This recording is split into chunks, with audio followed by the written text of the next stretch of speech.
we see previous videos, features of macroeconomics. Today we will see meaning of macroeconomics. That means we see in this video macroeconomics. You know that what is meant by macroeconomics. Macro means large, and this word derived from Greek word MAKRO, macro, and it means large or aggregate. So today we will see in this video what is meant by microeconomics, definition, scope of macroeconomics, pictures of macroeconomics. So let's start macroeconomics. Meaning of macroeconomics. Macroeconomic is the branch of economics which analyzes the entire economy, that means whole economy. It deals with the total employment, national income, national output, total investment, total consumption, total saving, general price level, interest rate, inflation, trade cycle, business fluctuation, etc. Thus, microeconomic is the study of aggregate. That means microeconomic is a aggregative economic units. That means whole economic. So it is study total employment, national income, national output, aggregate demand, aggregate supply, aggregate consumption, aggregate saving, total investment, etc. So it is said aggregative economic.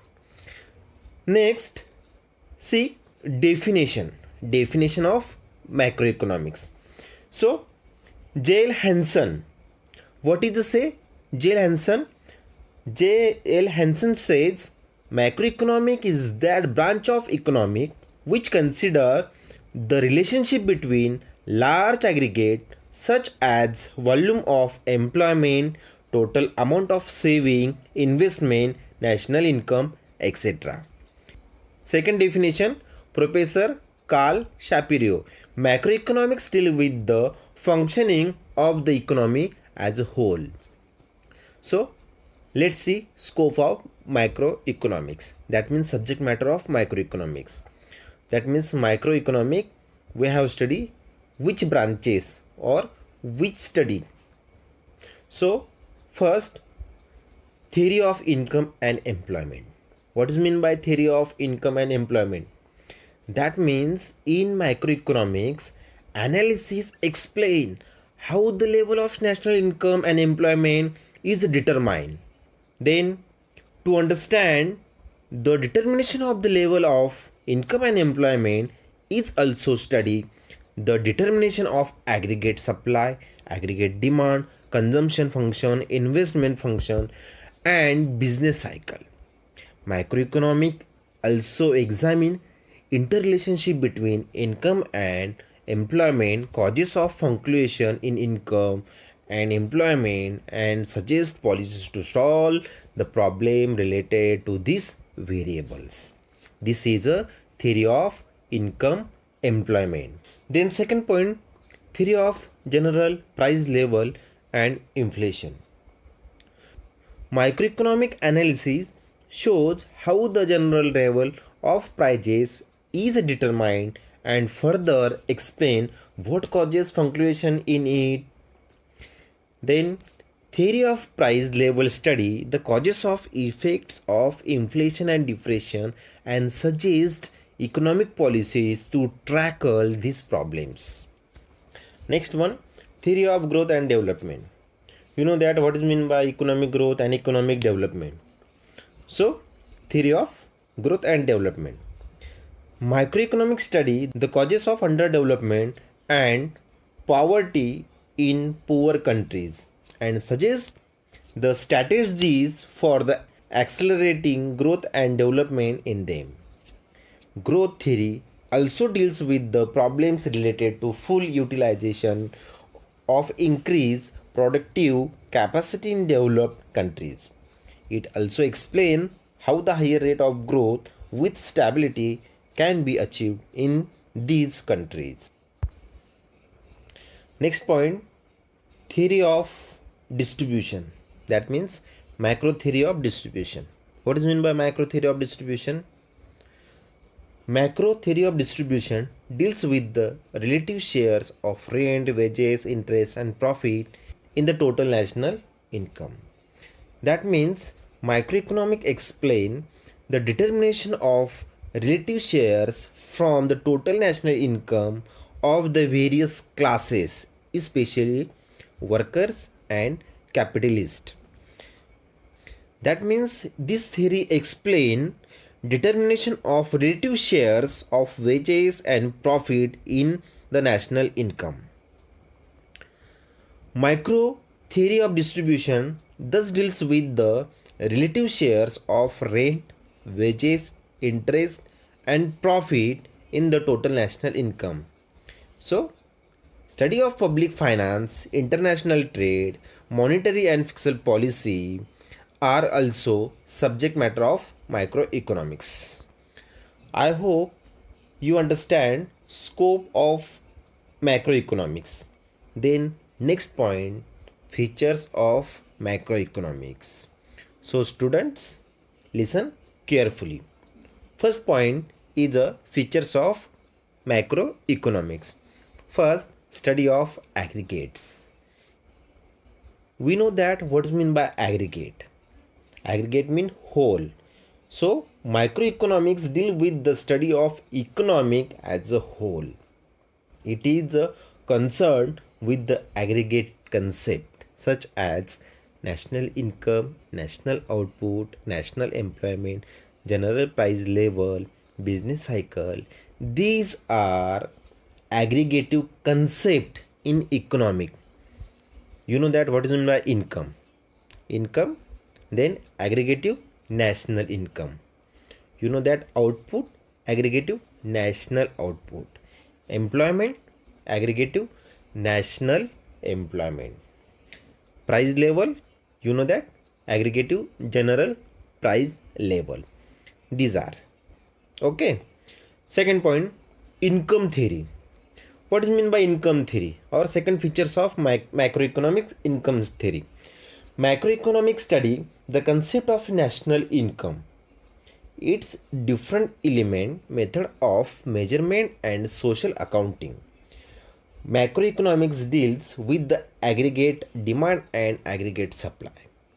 It explains the causes of fluctuation in the national income that leads to business cycle. That means inflation and deflation. That means macroeconomics is also known as theory of income and employment or simply income analysis. Macroeconomics explain what determines the level of national income and employment and what causes fluctuation in them. Further, it explains the growth of national income over a long period of a time. This is a income analysis or income theory.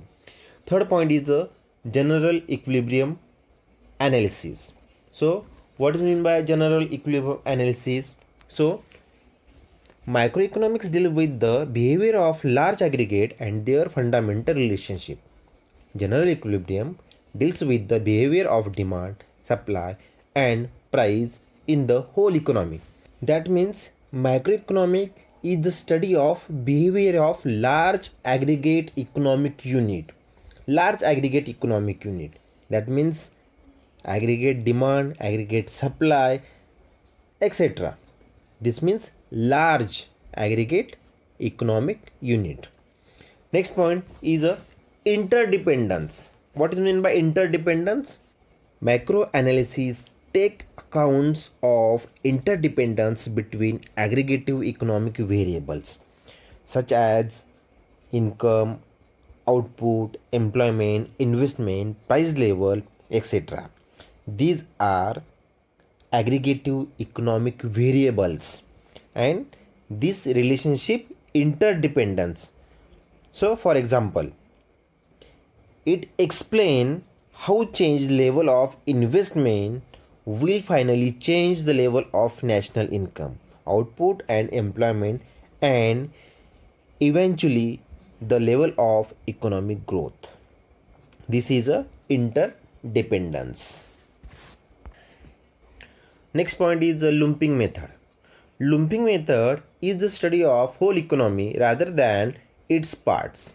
According to Professor Bolding, forest is an aggregation of trees, but it does not reveal the properties of an individual tree.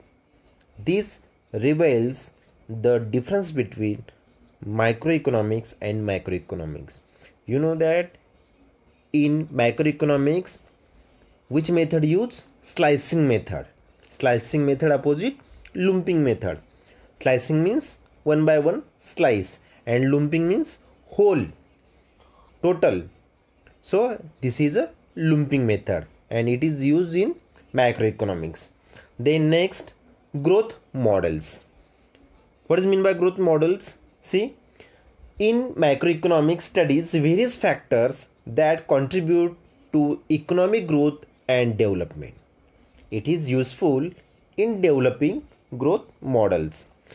These growth models are used for studying economic development.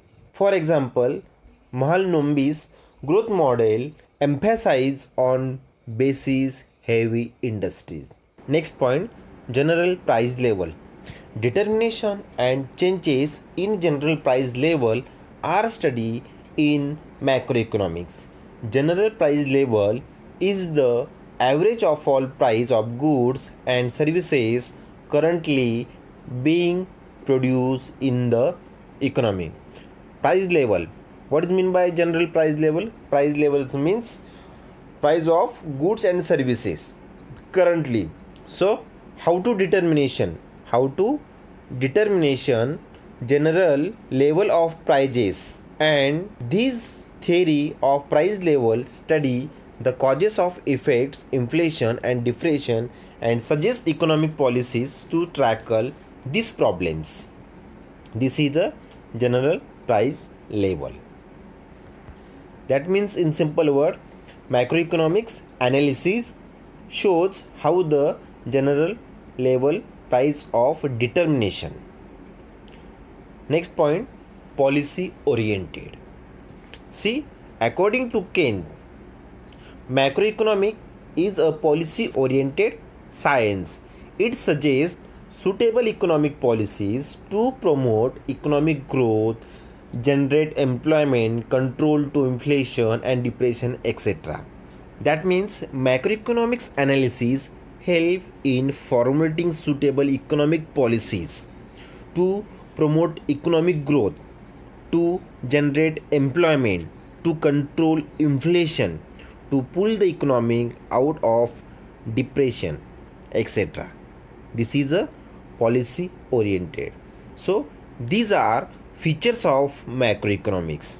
Okay students, I hope you understand.